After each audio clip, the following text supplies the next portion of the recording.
passion for learning and discovery, I empower collaborators to achieve their goals through innovative, immersive, and traditional media solutions. So, how did I get into this? Well, perhaps it's in my DNA. That's my grandma in the wedding dress. And on the left is her father, my great grandfather, Papa Mo.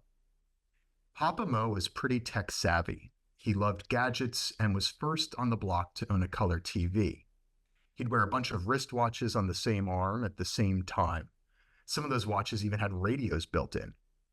When my grandparents got married, in addition to hiring a traditional wedding photographer, Papa Mo also hired a 3D photographer who delivered photographic slides alongside a stereoscopic viewer, a sort of early precursor to the VR headsets of today. However, you don't even need a stereoscopic viewer to see the 3D effect. If you look at this pair of images and relax your eyes like you would while staring at one of those magic eye books, a third image emerges in the middle. You can actually see the 3D effect right here on the screen. This is called free viewing. Yet looking through the stereo viewer really is worthwhile. The photographic slides are backlit by a little light bulb inside the viewer. Papa Mo and my grandma occupy the entire field of view. They are all you see, popping out in front of the curtains. You can catch the subtleties of their facial expressions, study their posture and gestures as you're teleported to this moment in the 1950s, so lifelike, like it was yesterday. That is the power of 3D. We see the world in 3D because we have two eyes. What we see with each eye transmits images to our brain of the same thing, but slightly offset. Our brains calculate an approximation of distance, and we perceive a sense of depth. Since we see the world in 3D and are able to move about the things we see in space, it only makes sense that our communications technologies should evolve to virtually represent reality spatially and in 3D.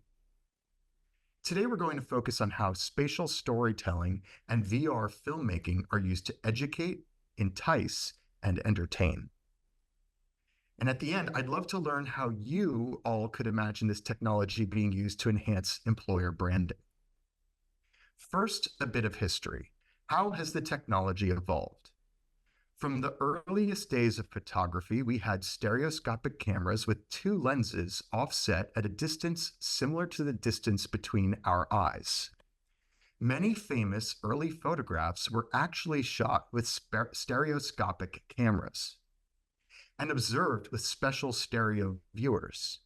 But after the introduction of radio and TV, these devices declined in popularity, and we began to only know the images in their two-dimensional format.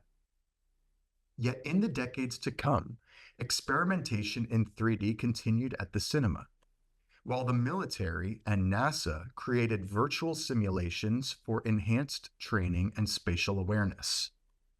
By 2012, the Oculus VR headset was backed on Kickstarter, and in 2014, Oculus was acquired by Facebook, which would later change its name to Meta as a signifier of its commitment to the technology. Along with these developments came camera systems designed to capture video in a format optimized for the new head-mounted displays. Many of the early systems actually involved rigging several cameras together. The footage would then be stitched by identifying overlapping visual components within the frames from each camera. The resulting stitched video is in a 2:1 aspect ratio with an equirectangular projection, which is how we sometimes see Earth unwrapped on a flat map, like a globe unwrapped. When playing the equirectangular video file, the headset displays it as if your head is in the middle of a 360-degree video sphere. In a 360 video, the camera assumes the perspective of the viewer, and when played in a headset, the viewer can look up, down, and all around without any peripheral distractions. Everything you see is the frame, the intention of the filmmaker. In recent years, single-unit camera systems have been manufactured that record 360 video as well as stereoscopic 3D imagery. It is the combination of full frame immersion and a 3D sense of depth that makes this content so unique and effective. Even established camera brands like Canon are invested in the development of VR image making tools.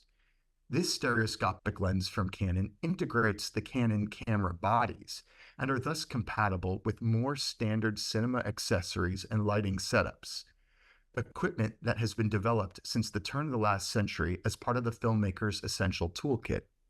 We can now leverage these professional VR camera systems to tell immersive stories with more finesse. As a matter of fact, just this month, Canon announced its latest VR camera system, and I had the honor of collaborating with them for the launch. At this time, I'd like to invite you to watch a behind-the-scenes video about what it was like to direct a dance film with Canon's latest VR product offering. My first camera more than 20 years ago was a Canon camera, and I've always shot Canon since then. It's just so awesome that Canon has decided to invest in this art form. My name is Sam. I am a VR filmmaker. And action. Shooting in VR, you are able to transport your audience to the scene more effectively than with traditional video. The Canon EOS VR system that we've been using today is the 3.9mm dual fisheye lens with the Canon R7 body. This combination is super lightweight, the battery lasts for a long time, the file sizes are small, and the post-production workflow is simple and easy. When you're watching a traditional video, there is a frame, whether it's a movie screen, your phone, your TV, but when you're wearing a VR headset, there really isn't a frame.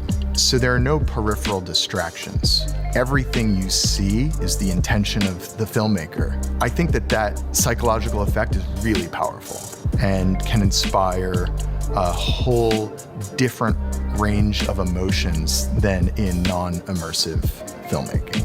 Love it. That was fantastic. Let's move on. What I love about VR filmmaking is that because it is so new, we get to both make and break the rules for the medium. This story is about the power of image making technology and how image making and viewing images can inspire shifts in your perspective. Oh, that's cool. I like that. Maybe frame your face with your hands a little bit and you can lunge toward the camera. One of my favorite shots of the day was when we had a performer with a prop vintage telephone playing to a reflection of herself in the mirror. This shot was actually inspired by an antique stereoscopic photograph from the turn of the last century where you had a woman with a prop in front of a mirror. I just think that a scene plays so well with this kind of lens because you have all these different layers of depth. We're shooting over the shoulder of our performers, so we have her in the foreground. But then you have the mirror itself, which occupies one plane in space. But then you have her reflection, which if you choose to do so, you can look at that and then you can see much further into the distance. Now hold it up like a telescope and be like looking around with that. Some things that really jumped out today using this system for the first time was just how long the battery lasts. The fact that we have autofocus on this lens, how easy it is to calibrate the lenses. There's also an assist feature on the viewfinder display that shows you an approximation of what the virtual reality headset field of view would be. And that's really cool. This lens pushes the boundaries of what's possible with VR filmmaking because it's so easy to use, it's lightweight, and it's accessible to a whole new class of filmmaker and creator. I am just so excited to see what people create with this new Canon EOS VR system. From documentary to narratives, this is just really opening up so many new creative possibilities.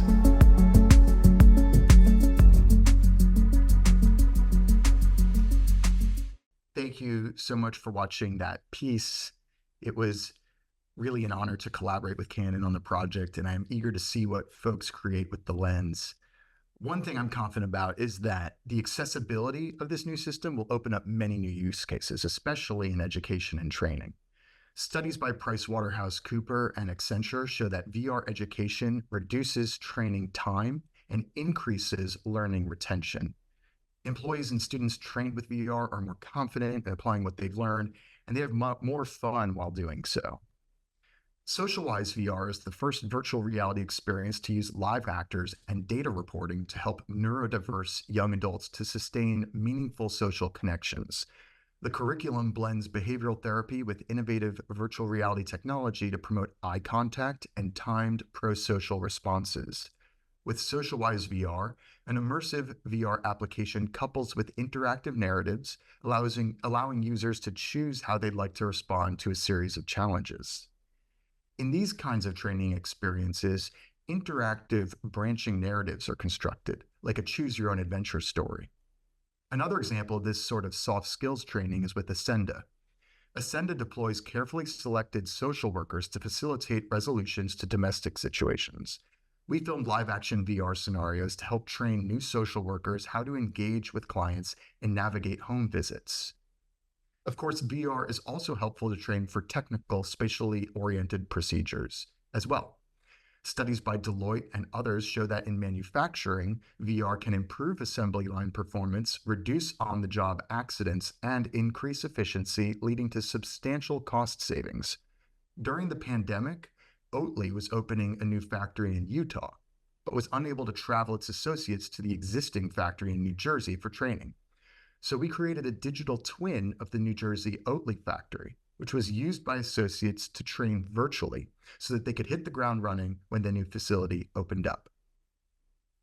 Spatial media is used to entice purchases and recruit prospects. In this piece with the U.S. Army's Golden Knights, we strap 360 cameras to skydivers as they prepare for and engage in a jump. The 360-degree film improved candidate understanding of what it's like to jump out of a plane and had a broader reach than traditional campaigns. In this collaboration with the four-time WNBA championship-winning Minnesota Lynx, we created a VR recruitment film showcasing the facility's aerial 360 views of Minneapolis and highlighting the team culture. Both coach and a star Lynx player guided the experience, speaking directly to the camera as if speaking to the individual recruit. We created custom versions of the film tailored for different free agent prospects and even incorporated CGI footage of the target prospect wearing a Minnesota Lynx jersey so they could envision themselves as part of the team. We set it up so that the recruits just needed to put the headsets on and the film immediately started playing. No hand controllers necessary. Headsets with the VR film were sent to recruits in the mail, as well as presented during in-person meetings. For the Carpentry Union, we created 3 VR films that were used at trade shows and job fairs to recruit workers into the union. Viewers were transported directly to union job sites, paired with voiceover narration of union member stories. One member lived in a housing project in the Bronx. Construction was set to be going on there for 5 years. She spoke of how she learned about the union while the construction was in process and then worked to join as a union member. Now she has a better wage, healthcare, and more reliable hours. Her goal is that by being a member of the union, she will one day buy a house for her children to grow up outside the housing project. These stories, enhanced by the immersive scenery, inspire a sense of excitement and pride in both new recruits and seasoned union veterans. In 2020, when Levi's was unable to host buyers at their New York City showroom, they commissioned a virtual tour of the showroom instead. Buyers navigated the showroom like they would Google Street View, with buttons alongside each collection to watch videos and visit external web pages. The Getty House in San Francisco had one of the most expansive private collections of East Asian art in the United States. The rooms in which the pieces resided were assembled masterfully by Mrs. Getty. To be in the space with all the pieces arranged together, the effect was that the whole was greater than the sum of its parts. So before auctioning off each of the individual pieces, we worked alongside Christie's expert curators and the deputy chairman to tell the stories of Mrs. Getty and her collection. The piece was hosted on VR headsets in the lobby of the auction event and was sent to collectors in East Asia who would be bidding remotely. Seeing the artifacts together in the VR film imbued them with more meaning and context and helped to sell them at auction, generating $180 million for charity. Additionally, the VR film virtually archived the Getty estate in the highest fidelity, most immersive memory preservation format available to us for perpetuity. As part of the effort to build a Tropicana metaverse for internal learning and development, I documented the journey of the juice with immersive cinema cameras. The journey takes us through fruit sorting, juice processing, bottling, and distribution facilities across the country, all packaged in an interactive virtual tour. This is primarily a sales enablement tool. The sales team is largely remote and spread around the country. Therefore, many of the salespeople are unable to tour these impressive facilities in person. The virtual experience is the next best option. It helps to cut down tremendously on cost and time and improves overall understanding by the sales team of how the manufacturing process works. This translates into a more informed and enthusiastic sales force, providing lots more talking points for conversations with prospects. VR branded content is produced to engage audiences with intimate, transportative stories that inspire empathy and awe. African American Making the Nation's Table celebrates the countless Black farmers, chefs, and food and drink producers who have laid the foundation for American food culture. The exhibition, located at the Africa Center across from Central Park on Manhattan's Museum Mile, celebrated over 400 years of African American culinary history and innovations. The Museum of Food and Drink was brought on to curate the exhibit, and they commissioned our production of 2 virtual reality experiences, taking visitors on an immersive journey to discover the stories of the Jones Sisters Barbecue in Kansas City and Gilliard Farms, a 7th-generation family farm operating on land that was owned by slave-turned-free farmer Jupiter Gilliard. The nonprofit Voss Foundation drills 90-meter water wells in sub-Saharan Africa. Our VR documentary shows the before and after of how Tondakile no longer needs to walk 2 hours a day to collect water from a pond shared with animals. This has improved the health of her village, enabling women like her to spend more time at work and empowering them while improving their local economy. Another great use case for live-action VR is this series about research design and daring experimentation produced with Fast Company at the innovation labs of forward-thinking companies like Adidas, Gatorade, Lockheed Martin, and Specialized Bicycles. Microsoft lightly sponsored this branded content, which was featured alongside exposés on Fast Company's website and social media. Another case study of VR branded content is this collaboration with Sonos. The short immersive film profiles musician Eric the Architect as we learn about his sonic inspirations and artistic process. The entire experience is situated within the gorgeous Sonos showroom in Soho, New York. Visual trickery and post-production replicates Eric throughout the space, imploring the viewer to look all around and spot a variety of choreographed movements. So where do we go from here? The technology evolves, but the fundamental stories stay the same. What changes is the tools we have at our disposal to immerse our audiences in a representation of reality that better serves our narratives. Now, even the iPhone shoots spatial video, which can be viewed in an immersive 3D format in the Apple Vision Pro. The killer app for this new platform will be the Photos app, as we record our home movies spatially, so that we can step back inside our memories. The Apple ecosystem makes it all quite seamless. The photos sync from your phone to the Apple Vision Pro. The user interface follows the same design logic as the phone, the laptop, and the watch, making navigation intuitive. The device leverages familiar systems we've already set up, such as Apple Pay. This revolutionizes e-commerce. Here's another video for you to check out. It's under a minute, and it demonstrates an e-commerce app in development with a plant shop located around the corner from me in Brooklyn. It will be coming soon to the Vision Pro. I'll, again, paste a link to the YouTube video in the chat here.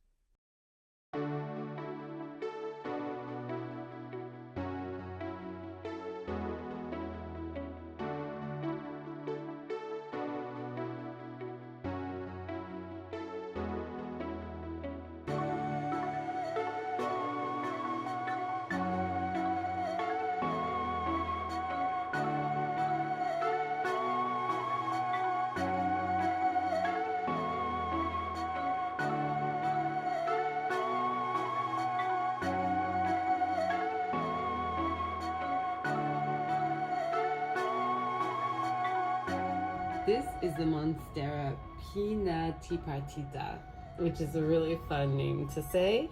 And let the water sort of cascade down into the root system and don't overwater your root system. So a convergence is happening.